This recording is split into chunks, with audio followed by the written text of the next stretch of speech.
I reach in, I use the inside of my hands. You see when I reach in though, I don't like plow my elbows out like this so that I give these kinds of holes that people can occupy, right? So even here, my elbows are locked in. They're locked inside, I go here and I put this down. See how tight that is? How my whole arm structure is attached to my body. So there's no, because he's not just gonna lie there, right? We're demonstrating right now, so he's letting me do it. But in reality, he's gonna sit up, he's gonna attack, he's gonna try to get into these gaps, right? So I'm over here. Now, next thing, when I switch the grip, right? So when I switch that on that leg, obviously when I do it, I'm doing it really, really tight and I'm lowering my body now so that I can bring it inside his legs. When I switch this hand over, this switch is not a big switch because I don't want him to attack my arm. So when I switch, it's really quick. And when I switch through, what most of you don't see is I actually reach in and I grab my own hand. Now, when you do that now, what you're going to notice is the amount of pressure that comes in off that move. You're not going to get the pressure if you don't do it that way, right? So watch again. So feet are on my hips, okay? I smash them back, but I keep everything tight. I change my grip, okay? As I change the grip, I'm going to occupy the space. As I occupy the space, I go in. I grab my own hand. Now I use my shoulder as the driver, and I lock his leg towards him. And I move myself through, switch my hand, keep that there to the last second, then pull it out and transition. Does that make sense? Okay. Right, try and add in those details. Switch the grip. You see this position where his legs are at right now?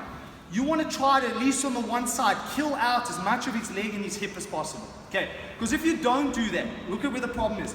If I go like this, I switch my hands and I move in over here, but I let this stay up, right? So I'm over here, okay? Doesn't look like a big deal, but he's going to do what? Is he going to just lie still or is he going to move?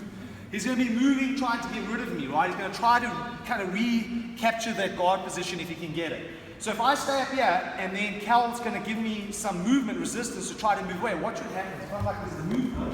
Did you see what just happened? So I end up being over here, but he moved away. And so I've just given him an opportunity to recycle his legs. Compared to, if I put these ankles in, I switch the grip. Now watch what I'm going to do here. When I do this, I actually lie on that leg. Right? And I'm controlling, obviously, with both hands. Now when he moves,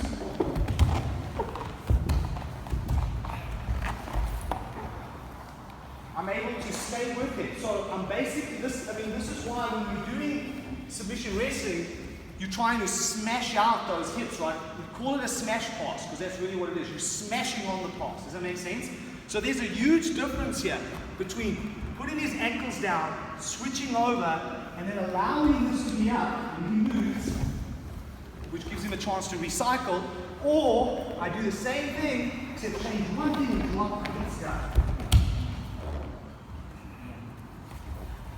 Completely different control position. Now I'm going to get that, where the one before that I lose it. Make sense? Okay, alright, let's go. Grips, he realizes I'm trying to get in the gap, he blocks me. Right? So I feel that straight away.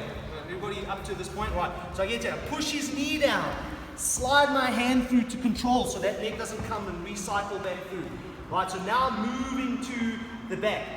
I can, obviously if I can see it, I can grab my hands and stop him, but I'm going to let him roll. As he rolls, I'm going to keep the control. Let him go, slide my leg through, switch across, and go for the submission. Okay. Don't worry so much if he rolls over too, you're still going to get it. Okay. All right.